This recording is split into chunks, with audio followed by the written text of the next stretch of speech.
Sport, santé, éducation sur la 107.0. Suivez toute l'actualité politique, économique,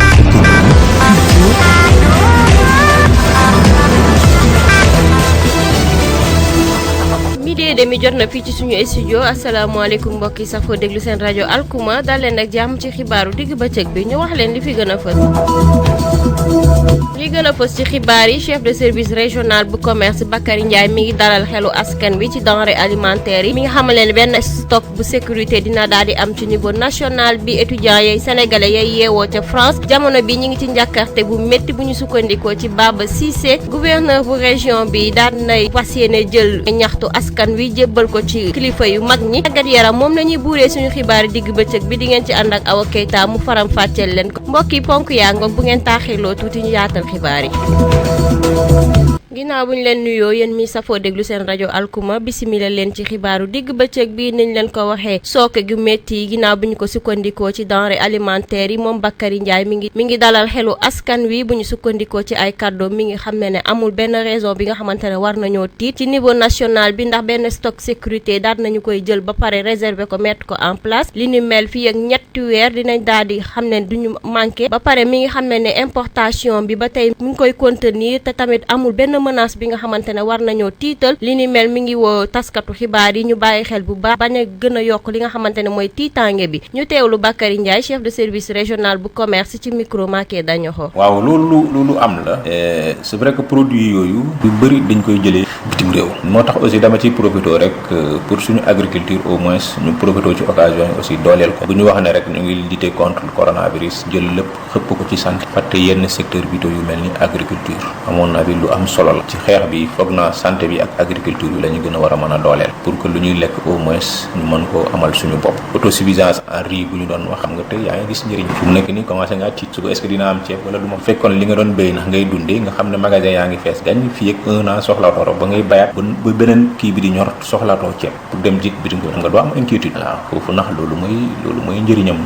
sur les produits pétroliers aussi foofu tamit dama siy ñëwaat produits pétroliers yi am na ñoo xam ne dañuy poser des inquiétudes pour dire que est-ce que produit du ñu yokk pétrole man amoon na bi ci sama analyse bu gàtt bi ma def rek yaakaaruma ko lu tax yaakaaruma ko d'abord boo constaté pétrole bi am na ci biir semaine bi rek wala ci biir semaine bële passé presque 30% de baisse lu indi baisse boobu mooy organisation pays producteurs de pétrole yooyu ak Russie ñoom ñoo jubaloon ci kaddu est-ce que dañuy yokk njëg bi wala en tout cas parce que njëg bi mu ngi dépendre ci production bi voilà léegi ñoom il fallait que je tombe d'accord pour jubóo est-ce que production bi dañ koy war a wàññi ndax buñ ko wàññee njëg bi yokk mais jubóowuñ ci kaddu. La radio 107.0 Alkuma FM. ci ay kàddoom ba tey mi nga xam ne gel antiseptique yi nga xamante nañ ko soxla pour loxo yi jamono bi jàppandiku na ba nga xamante ne soxla beeg laajte bi dafa ëpp doole ba nga xamante ne daal nañ ciy jël seen matuwaay te nga xamante ni loolu daal du daal di manqué moom mi ngi xamle ba tey ci plan commercial bi dina am benn frein bi nga xamante ne dinañ ko jël ci activités yi nga xamante ne moo tënk monde rural bi ginnaaw bi nga xamante ni dinañ tëj yenn ci marché hebdomadaire yi ñu teewlu ko ba léegi ci micro Maké Dañoxo. waaw jot nañ information yi moo tax ma ne la yéen journalistes yi aussi am ngeen rôle boo xam ne bu am solo ngeen ay jouer ci situation mooy rôle dalalu nit ñi parce que tiital bi aussi jaru ko fi nga tiit ak nga ñàkk tiit mbir maa ngi fi mënatoo ko raw kon bu yeboo boo bëggee dund ci jàmm nga dalal sa xel je pense que c'est la meilleure solution léegi foog ne suba consommation du am ñëpp daw wutali boutique yi ku nekk ak selon sa moyen jënd ñaari saako ceeb jënd ñett wala jënd une tonne ñëw stocké ko sa kër day tax produit bi manqué ci marché bi te bu manqué ci marché bi dafay indi jaxase ci xel nit ñi ñu foog ne produit yi amul te loolu dina fekk commerçant yi créé wuñ ko mais consommateur bi ci boppam moo créé pénurie artificielle donc loolu il faut éviter ça beneen produit aussi waxoon naa la ko mooy gel hydroalcoolisé bi mooy ñuy raxasoo loxo yi nii pour éviter transmission bi kooku tamit fan yi am na ay problèmes yi ñu ci souligné woon nee nañ njëg mi dafa yokk aussi de façon considérable quoi je pense que constat boobu sax ça a été fait à Dakar ñu wàcc sur le terrain xool lañ ne produit bi manqué wul comme ni ñu ko foogee en tout cas ku ko soxla da nga ko mën a am ci marché bi deuxième point mooy sur le prix bi aussi constaté nañ ak lu ñu ci mënti wax yépp yokkute bi demewul noonu defal lañ situation direction fekk na sax moom ci boppam heureusement am na lu mu laajtoon pour ñu bu leen ko envoyé tey ce matin je dëgg naa ministre du commerce je pense qu'on va vers fixation prix gel hydroproduits alcoolisés yi donc mesures yu ñuy jël dañuy ñëw au fur et à mesure que situation bi di présenté La radio 107.0 Alkouma FM. bu ñu jógee ci loolu dañuy wax ci nekkin étudiants yi nga xamante ne ñooy yeewoo ca bitim réew rawatina étudiants sénégalais yi nekk ca France jamono bi ñu ngi ci tiitaange te njàkkarte lañ nekkee bu ñu sukkandikoo ci Baba Cissé mi ngi xamal ne naam amaguñu benn cas coronavirus bi nga xamante ne wax nañ ko ci étudiants yi waaye ñoom jamono bi ñu ngi ci coono ndax yónnee nañ leen ay bataaxal yooyu digle ne dañoo war a delluwaat ci seen réew te jamono bi tëj nañu frontières yi te manqué nañu koppar yi nga xamante ne pour mën a gérer boobu la situation ñu teewlu Baba Cissé étudiant sénégalais bu université Rouen mu nekk ci micro Awa Keita. waaw fii de vraiment la situation est tellement inquiétante comme ni nga ko xamee parce que depuis vendredi le président njëkkoon def benn déclaration muy Macron mu tëj école yi ak université yi donc depuis vendredi kenn jàngatul te tamit magasin yëpp dañu leen tëj mooy commerce yi yaakaar naa kenn jaayatul actuellement démb également mu defaat déclaration pour mettre en quarantaine toute la population donc mun naa ni kenn mënatul génn su dul génn daal dem supermarché jënd loo lekk mbala nga dem pharmacie jënd ay garab autorisé wuñu kenn mu génn mun naa ni dëkk bi yëpp ay police et gendarme même armée bi sax mun naa ni woo nañ leen en renforcement pour que ñu jàppale force de l'ordre yi étudiants étrangers yi mun naa ni situation bi ci ñoom la gën a métti parce que bi affaire bi xawee compliqué université yi dañu envoyé tous les étudiants étrangers dañu leen envoyé ay mail comme quoi ñoom ñëpp nañu ñibbi seen dëkk ñoom ñëpp dañu leen recommandé à ce que ñu ñibbi fu ñu jógee woon parce que en fait situation bi grave na kenn xamatul ndax année bi dinañ ko eggali mbala duñu ko eggali te ñun bu ñu toogee fii risque la ci ñoom parce que ci seen responsabilité la ñu nekk donc mun naa ni étudiants yi fi nekk ci problème la ñu fi nekkee te en plus bu fekkee da nga toog ñi mettre la en quarantaine ñu confiné la ci benn résidence mënoo génn mënoo liggéey donc kon cela veut dire que yaa ngi ci ay problème donc ñun ñëpp mun naa ni ci ay problème la ñu nekk képp koo xamante ni même bu fekkee ne feebar bi yàlla dimbale na dalagoo ci sax dalagul la mun nañ ne yaa ngi tiit parce que mun nga am problème mu xaalis parce que en fait boo liggéeyu dara mënoo ko lijjanti donc mun naa ni étudiants yi sonn la ñu def ak ragal là également on peut bien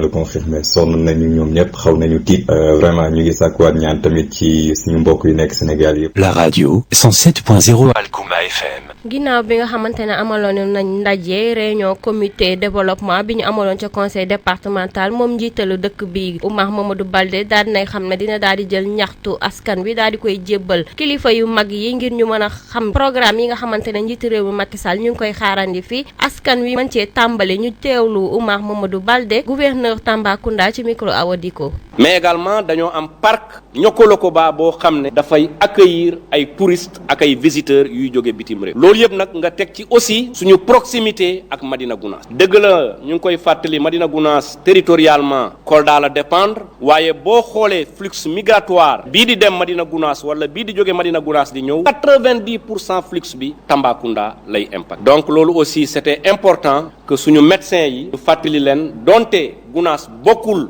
ci Tambacounda nañu gën a taxaw fagaruur donc bu ñu amoon problème riposte bi mun a gaaw maa ngi jeexalee rek di sant yàlla bu baax di kontaan ci dispositif bi nga xam ne ñun préparé nañ ko ba pare dëgg la ñu ngi ñaan yàlla ñu bañ ko utiliser mais bu situation bi amoon bet Tambacounda ak acteur am benn bi def nañu le point sur suñu équipement de protection individuelle presque am nañ ci 300 yoo xam ne ñu ngi en stock am nañu aussi suffisamment de masques de protection yemuñu ci santoon nañu médecin chef de district yi ku ne ci ñoom identifier benn pièce ñu koy woowee site d'isolement pour que en cas bu ñu mbir mi bettoon mais encore une fois lii ay mesures de prévention la ñoo ngi ñaan yàlla bañ ko mettre en œuvre loolu mooy en tout cas yéene. La radio 107.0 Alkouma FM. ñu wàcc ca Ngidéwal ndaw ña fa yeewoo jamono bi ca mbay lañ leen gën a xamee bu ñu sukkandikoo ca ndaw ña ngay woo nguur gi rawatina kilifa yu baax yi ñu bàyyi xel dëkk boobu Ngidéwal waaye tamit ndaw ya fa yeewoo ndax jamono bi benn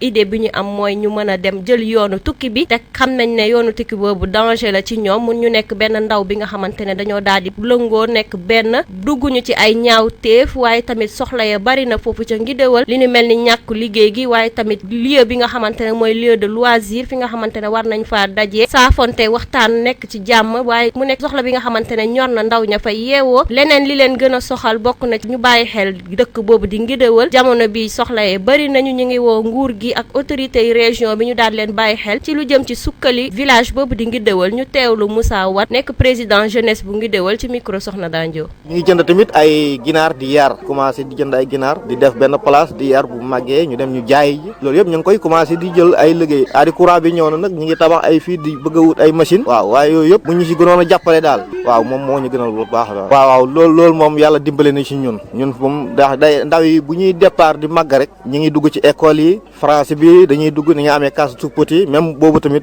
dañuy xaw a dimbale tuuti ci ñaawte yenn ñaawte fi fii daal tux bi sax amul fii ci biir dëkk bi benn la fi benn lay doon waaye amul benn ñaawteef boo xam ne nii wax dëgg yàlla xale yi moom neex nañoo jiite lool waaw pour ndimbal ci wàllu jeunesse bi bu ñu amee ay financement pour ñu ñëw dañuy liggéey moom daal loolu bu ñu amee ay contrat daal yu ñuy def pour wàllu liggéey daal mbay bi daal moo fi ëpp doole fii daal moom mbay bi daal moo fi ëpp doole bu ñu amoon nag ku ñu jàppale wax dëgg yàlla ci wàllu mbay bi fa tabaarakallaahu dañuy jël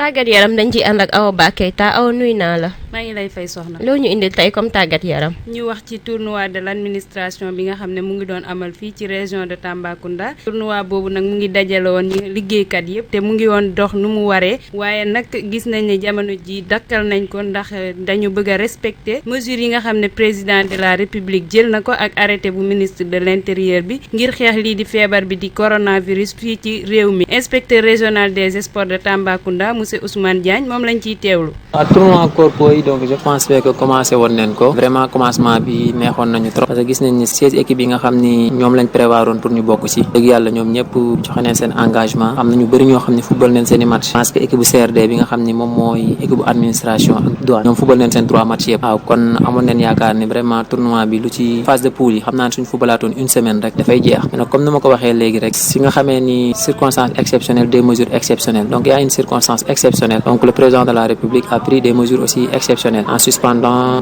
tous les rassemblements donc su ne rassemblement tournoi administration bi aussi day rassembler ay nit et je pense bien que ñun ay ndaw état si fii ñu war a njëkk a def mooy joxe bon exemple ñu suspendre moo tax loolu moom cherché wuñ sax de midi à 14h. La radio 107.0 Alkouma FM. moom nag affirmé na ne pour ñu jàppale président bi ci yooyu leen ndogal mu jël dañu war a dakkal activité sportive yëpp fii ci région bu Tambacounda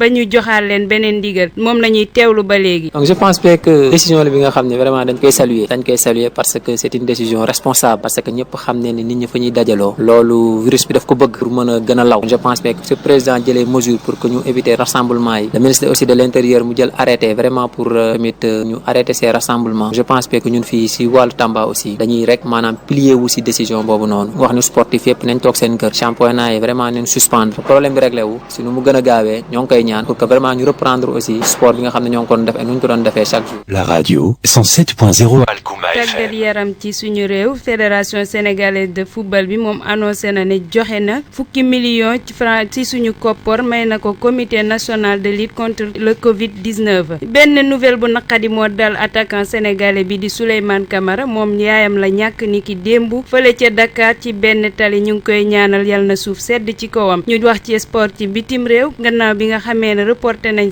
wala ñu suspendre championnat yu bëri fële ca Euro ci tey jii Euro 2020 bi ak Copa America bi ci seen tour moo ñëw yooyu nag ñu ngi ko waroon a jouer niki été bu 2020 bi waaye nag daal dinañ ko reporter ba été 2021 ci 11 juin jàpp 11 juillet la ñuy jouer ñaar yooyu yëpp ci benn ñoo bokk ay date coronavirus la ñuy demaat waxaat ci moom nag mu ngi continuer di am place fii ci monde sport bi gannaaw bi nga xamee ne bés bu set ñu enregistré ay cas ci biir sport bi gannaaw bi nga xamee ne Valence indiqué na ne 35% ci équipe am laale nañ ak feebar boobu démb Juventus wàcc na moom tamit mu xamle ne Blaise Matuidi am na coronavirus bi Daniel Bugani tamit am na ko ay heure tegu ci Espagnol de Barcelone ñëw moom tamit mu xamle ne juróom benn membre bu effectif technique bi ñoom tamit am nañ coronavirus bi ñu jeexalee ko ci basket gannaaw bi nga xamee ne Rudy Gobert ak Donovan Mitchell Christian Wood laale nañ ak feebar boobu Kevin Durant ñëw na bokk ci mottali groupe boobule ca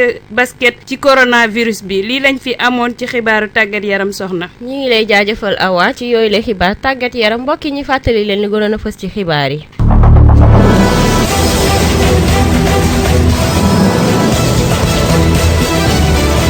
li li gënoon a fa suñu bopp xibaar chef de service régional bu commerce Bakary Ndiaye ma ngay dalal xelu askan wi ci denrées alimentaires yi mi nga xam ne wenn stock de sécurité dina daal di am ci niveau national bi étudiant sénégalais yay yeewoo ca France jamono bi ñu ngi ci tiitange ak njàkkarte bu métti bu ñu sukkandikoo ci Baba Cissé gouverneur bu région Tambacounda Oumar Mamadou Baldé daal nay fas yéene jël li nga xamante ne mooy ñaxtu askan wi daal di koy jëbal ci kilifa yu mag ñi tàggat yaram moom lañu buuree suñu xibaaru digg bëccëg bi ànd ngeen ceeg Awa Keita mu faram fàcceel leen ko mbokki xibaar yaa ngoog li lañ leen baaxee ci digg bëccëg bi cant ak ngërëm ñeen na leen yéen mi safoo déglu baatu askan wi ñu ngi leen di ñaanal jàmm te di ko sàkku ci yéen léegi di ngeen ànd ak Simone Bampo kii mu jox leen xibaar yi ci kàllaama nasara